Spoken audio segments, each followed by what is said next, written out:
Hello there everybody, this is Krista and welcome back to Crochet Witch Tarot. And today I really wanted to do the tag put out by Meg at Rose Honey Ritual, that 9-card spread. So I know this has had like a whole train of creation, I guess you could say. So Meg created the tag, inspired by a video created by Sylvain, who was inspired by Kelly, The Truth and Story. I think that's the succession of events, if I'm following right. But I will post all of the above mentioned in my description below. But I just thought this idea for a tag was really cool, and I've been loving watching all of the responses because it is this really nice check-in reading, and it's a cool way to kind of get to know different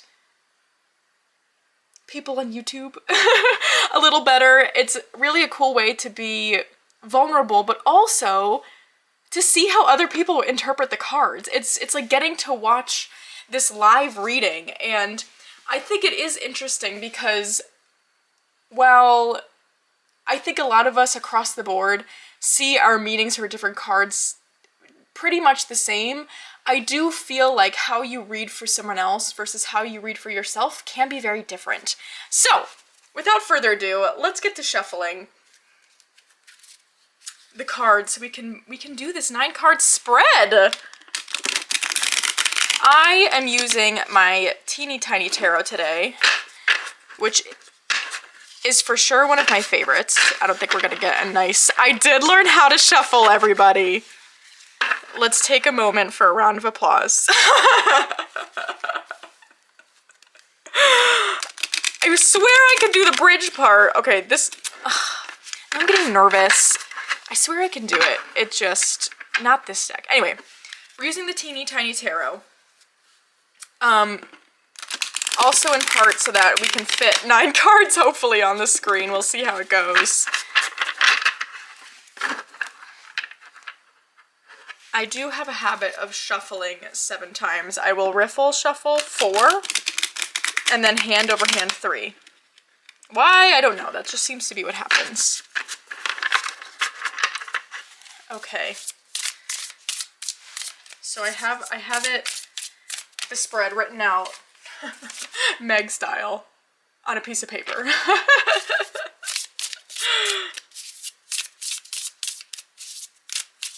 Okay. So I don't tend to pull directly from the top or bottom, we just kind of go for it. So we've got past, present, future, earth, air, fire, water, they're getting messed up, we'll fix them later. Helping, and we'll just say...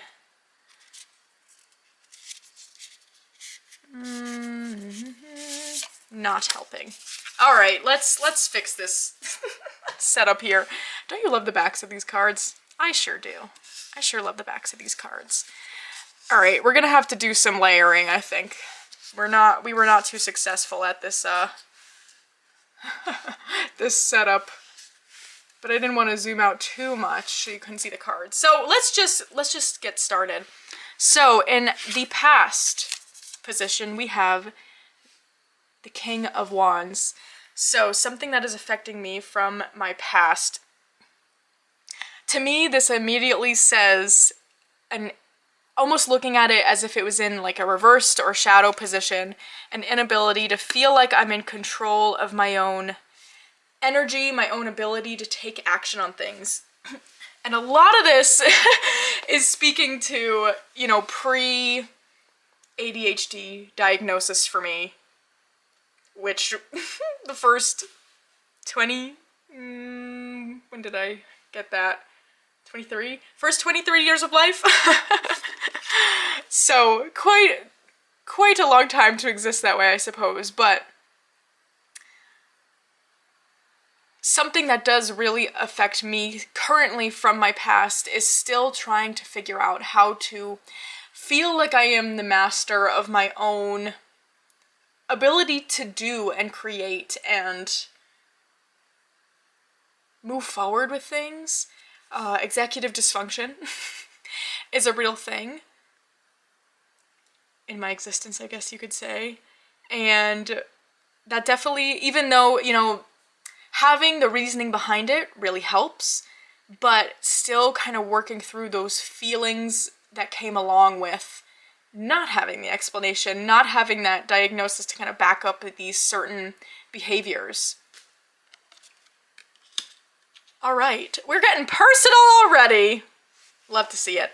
Present, so I am taking this as me at my present, is the Fool card. Oh, that's so exciting! Okay, so the Fool card, I think I've mentioned before, comes up a lot of times as a significator for me to point to me in my natural state. Although I will say it comes up a lot of the times when I am not being super true to myself, when something's going on where these thoughts are creeping back in, of feeling like I can't do something or I'm just not in control of a situation because I'm not controlling my own energy well. And when I say that, you know, I do mean energy kind of in the, like, everything is energy sense, but also the,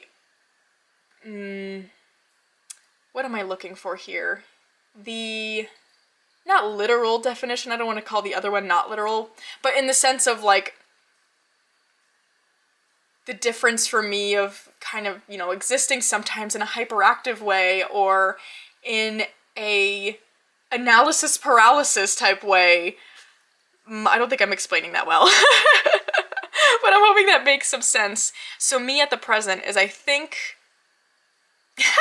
almost like this fly, I think I'm currently in another period of finding my way back to my true sense of self, which is very Fool-like in that sort of childlike energy, not being afraid to take risks because I'm used to making mistakes, and looking at that as a positive instead of kind of beating myself up so much for messing up sometimes or, you know, not feeling in control in that way. Future. We have the Queen of Pentacles. Yes, eyeballs is pentacles. Well, that's nice. So I think this is saying that my future's looking pretty good if I can get this energy over here under control. And I'm finding it hard to explain exactly what I mean by that, by energy.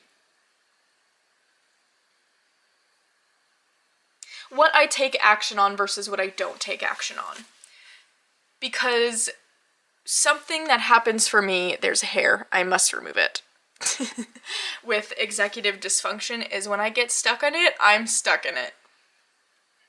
There is nothing that I am moving forward on, and you feel really out of control in the sense of there's things you want to get done and you just can't, or things you need to get done and you just can't.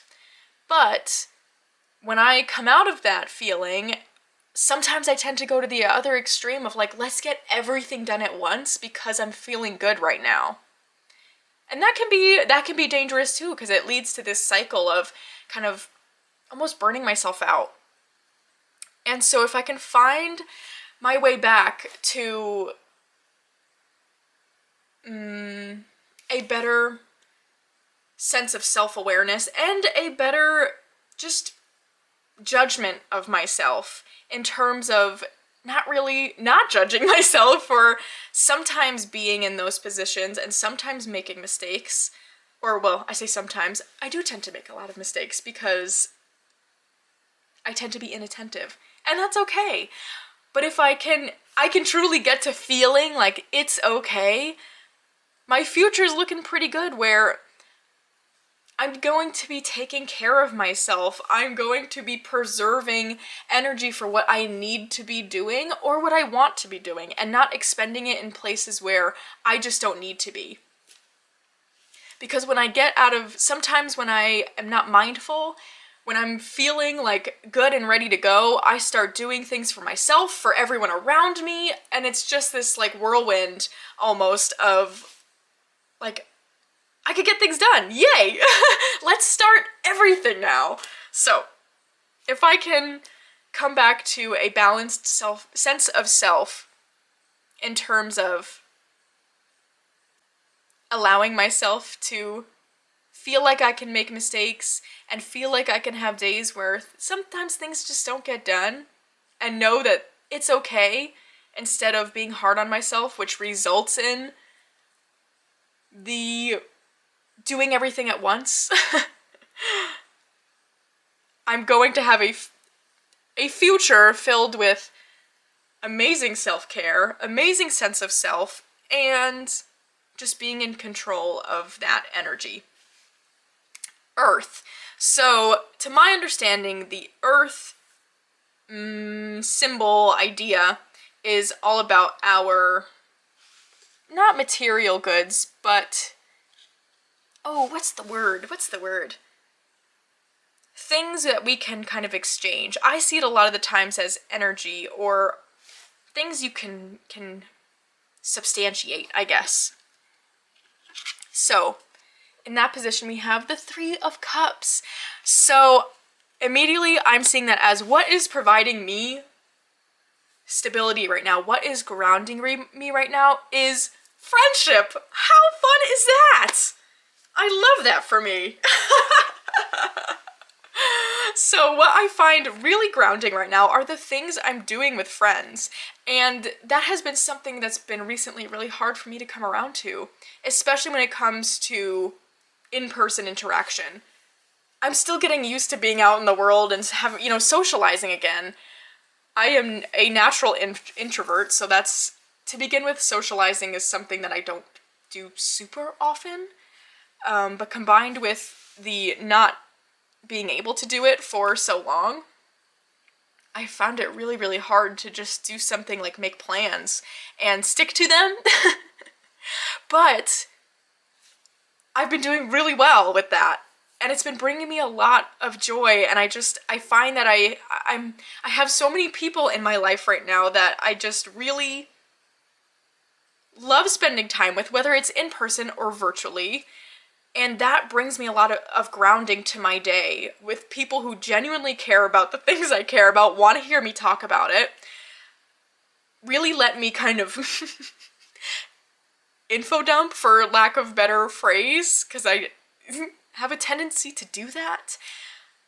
But people I'm comfortable doing that with, and what is a big thing for me is, like, I leave those interactions not feeling socially anxious in any way.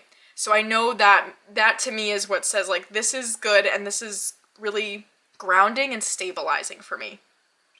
Air. So we've got the realm of thought. We love it. We've got the 10 of Cups. Wow. Okay. Let's think about that for a second. 10 of Cups in the air suit. So the 10 of Cups, I think a lot of the times, I do think it really is a huge positive, but I think what this feels like to me is that idea of 10 as being like going just a little bit overboard. We're doing a little too much there. So to me, this is pointing to, in my realm of thought, I think recently I have been tending to have very high emotions, very, like, intense emotional extremes almost, where I have a day that maybe I am feeling really sad, and then another day where I'm feeling really happy. And I think a lot of the times for me, it's not necessarily about what's happening in my life, it's how I'm thinking about it. And so, being really happy is, that is a good thing, but examining, well, okay, how am I viewing this situation? How can I view the situation from yesterday that maybe made me sad in a different way, or what can I do to help myself when I'm feeling really sad in terms of my own thought process. And again, I don't mean it in a toxic positive way, or that I can't be sad, but I get myself trapped in those feelings sometimes, and a lot of it has to just do with needing a perspective change. And so I'm seeing that Ten of Cups coming up in a, are you having like too many emotions right now? Are like,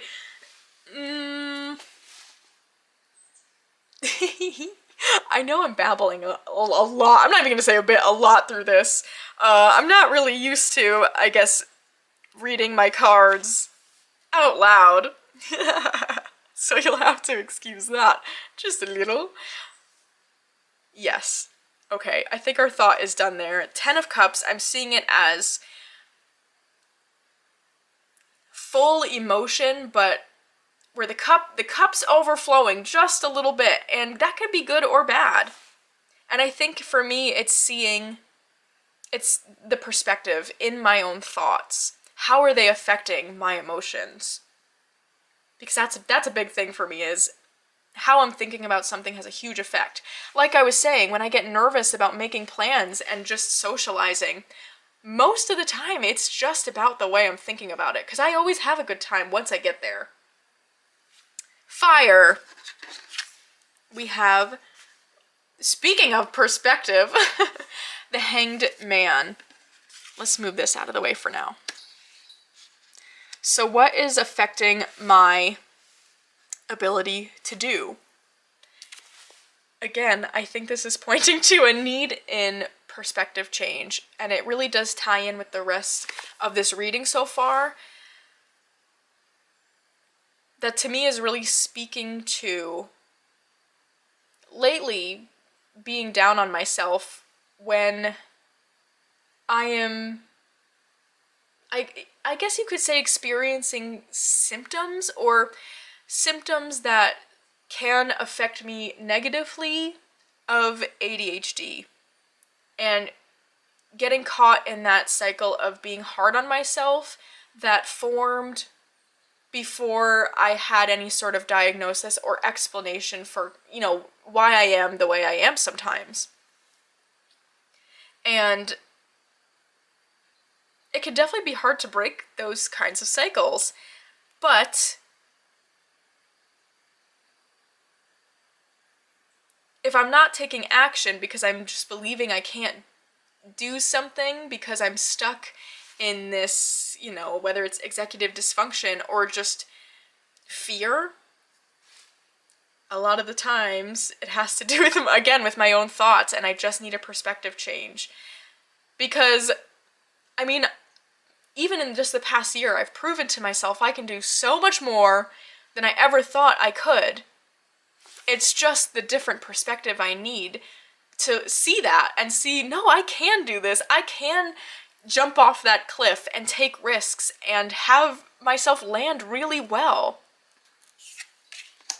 Water. Let's look at our feelings. Oh, we've got so many cups going on. Okay. So we have the Two of Cups.